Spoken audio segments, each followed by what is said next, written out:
ঠিক আছে, এটা একটা রোগী, একে বিপজ্জনক স্থান থেকে নিরাপদ স্থানে নিয়ে আসবো, মুখ কথা সিনটারে সিকিউর করবো, করার পর ABPU চেক করবো, ওনার কন্ডিশনটা কি বোঝার জন্য। ফিজিক্যাল এক্সাম অনেক পরে, দরকার নাই। যদি বলে ফিজিক্যাল এক্সাম করার জন্য স্টেশন থাকে, তাহলে ফিজিক্যাল এক্সাম মানে পুরো শরীর খুঁজে দেখতে হবে কোথাও কোনো আঘাতের চিহ্ন আছে কিনা। মূলত এখন যে জিনিস করবো, এই CPR এর রোগী কিনা এটা কিভাবে চেক করবো। প্রথমে ABPU, অ্যালার্ট, ভার্বালি, পেইনফুল, আনরেসপন্সিভ। ভাই হ্যালো ভাই, আপনার নাম কি ভাই?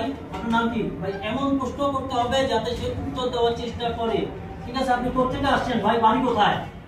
কিছু কিছু প্রশ্ন আছে মানুষ বিপদে পড়লে বলার চেষ্টা করে, কোনো কথা বলতেছে না।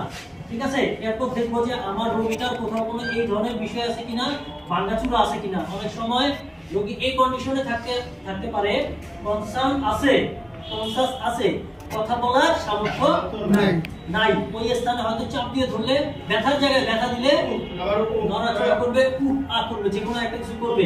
এটা কি তার কনসাসকে চেক করার জন্য। যদি বুঝলাম এই চারটা ধাপ পার করার পরে বুঝলাম যে আনরেসপন্সিভ, মানে এই হইল গিয়ে কি অজ্ঞান রোগী। অজ্ঞান রোগীর ক্ষেত্রে চেক করতে হবে ABC, airway, breathing, blood circulation. কিভাবে চেক করব? রোগীর একটা হাত বুকের উপর রাখবো, হাত রাখার অর্থ হচ্ছে তার পালসটাকে আমি যা ধরবো, পালস কত, এটা কি অ্যাডাল্ট রোগী, কতক্ষণ 10 সেকেন্ড যদি আমি চেক করি, তাহলে আমি কটা পাবো? 60 থেকে 80 যদি হয় 6, তাহলে কত? 6 থেকে 8টা, তাই না? হ্যাঁ, ঠিক আছে। আর রোগীটা যে শ্বাস প্রশ্বাস ফেলতেছে, এটা 12 থেকে 20টা শ্বাস প্রশ্বাস যদি আমি কাউন্ট করি, কটা পাবো? 1 মিনিটে 12 থেকে 20টা হলে 10 সেকেন্ডে কয়টা? 3 থেকে 4টা অথবা 3.5টা। 1 মানে বুক উঠছে, নামছে 1। ঠিক আছে, বুক উঠছে কিন্তু নামে নাই, অর্ধেক 3.5, এই যে বলছি 3.5, হিসাব করছি 3.5 হিসাব। কিভাবে চেক করব? লুক, লিসেন, ফিল পদ্ধতি, LLF। 1 2 3 4 5 6 7 8 9 10। দেখলাম যে রোগীর কি নাই, ব্রিথও পাই নাই। কতক্ষণ? 10 সেকেন্ড। এতক্ষণ চেক করতে হবে না, 5 সেকেন্ডেই বোঝা যাবে। এরপরও আরো অধিকতর নিশ্চিত হওয়ার জন্য রোগীর ক্যারোটিড পালস নো, তার মানে নো পালস নো ব্রিথ। তাহলে কিসের রোগী? এটা CPR দিতে হবে। কি দিতে হবে? CPR দিতে হবে। তাহলে CPR দেওয়ার জন্য প্রথমে নিশ্চিত হব, এই যে এটা বলা হয় রিব কেজ, এই বরাবর হলো স্টার্নাম, স্টার্নামের শেষ মাথা হলো জাইফয়েড প্রসেস, বলে কোরি। এই জায়গায় একটা ছোট একটা হাড় আছে সবার, এই হাড়ের ঠিক বাম পাশে, এই হাড়ের কোন পাশে? বাম পাশে, ঠিক বাম পাশে, নিপলের জাস্ট নিচে, বরাবর নিচে হলো তার হাড়, তার কি হৃৎপিণ্ড। তাইলে তাকে CPR দেওয়ার পদ্ধতি কি? এই যে আমরা দুইজন দুই পাশে দাঁড়াবো, বসবো আর কি, এটা দাঁড়ায় না, হাঁটু করে বসবো, রোগীদের লাইভ পজিশনে শোয়াবো, সবাইকে দেখার জন্য এটা টেবিলের উপরে শোয়াইছি। তারপর কি করব? আমি আমার হাতটাকে এভাবে লক করব। ঠিক আছে, কিভাবে করলাম? এই যে এক হাত আঙুলের উপর দিয়ে এবার লক করব। আর চাপটা দিব কোন জায়গায়? এই জায়গা থেকে চাপটা দিব। কোথায় দিব? ঠিক হৃৎপিণ্ডের উপরে। কতটুকু ডেপথ হবে? 2 ইঞ্চি। 2 ইঞ্চি। এই মাত্র আলাপ 60 থেকে 5 সেন্টিমিটার। গভীরতা 4 থেকে 5 সেন্টিমিটার। 4 থেকে 5 বুঝছিলাম না? আরে এখানে কি ডাইনারটা নিচে হবে না? না, বাম হাতের উপর বসবে ডান হাত। Message clear? বাম হাতের উপর বসবে ডান হাত। 4 থেকে 7 4 5 6 7 8 9 10 11 12 13 14 15 16 17 18 19 20।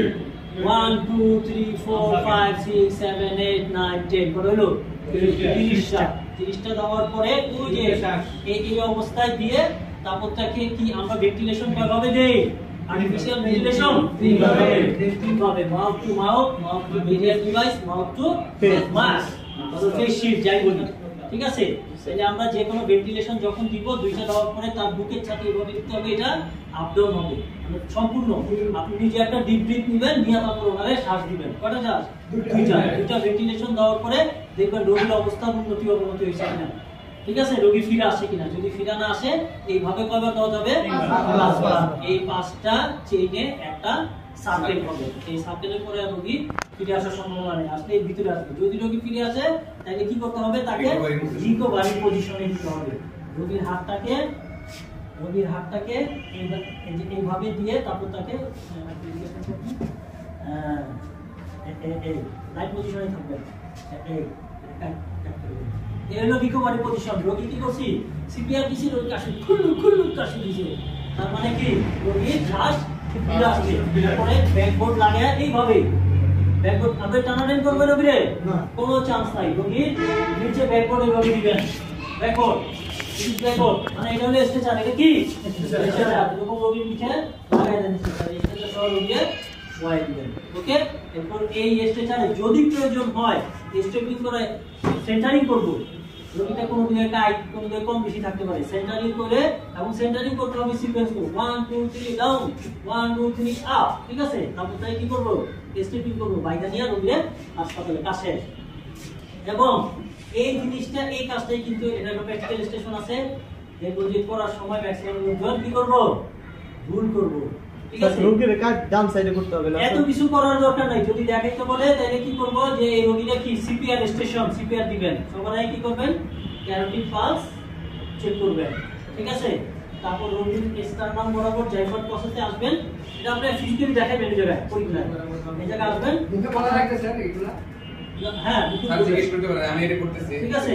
আপনার নাম তো মনে থাকবে না, জাইফার পয়েন্টটা এত কিছু মনে রাখা দরকার না, বলবেন যে স্যার এই জায়গায় বুকের মাঝখানের হাড়ে একেবারে শেষ প্রান্তে আসবো, এই জায়গা থেকে বরাবর সমান্তরাল বাম পাশে এসে করবো, দুপুর একটি নিচে হাত থাকে, এই জায়গায় আমি আমার হাতে এইভাবে বসে তারপর 30টা চাপ দিব, এটা তো আমরা পুতুল ডাকবো, আপনি পুতুলকে চাপ দিয়ে দেখাবেন। হ্যাঁ 30টা সাবজেক্টে একটা ফোন দিতে হবে, দুইটা ফুল, এই দুইটা ফুল দেওয়া শেষ, তারপরে আপনি কি চেক করবেন একটা কথা বলি নাই, একটা মিস্টেক হয়ে গেছে, আবার পাঁচ চেক করতে হবে, তাইলে অজ্ঞান রোগীর ক্ষেত্রে কোন পালস ক্যারোটিড পালস, ঠিক আছে। অথবা এই ক্যারোটিড পালস চেক করতে পারেন সংক্ষেপে, অথবা আবার ওই অ্যালিভেট করতে পারেন লুপ লিসেন। ওকে আমরা পারবো না, পারবো সিলিং ব্যান্ডেজ পারবো না, পারবো যদি বলে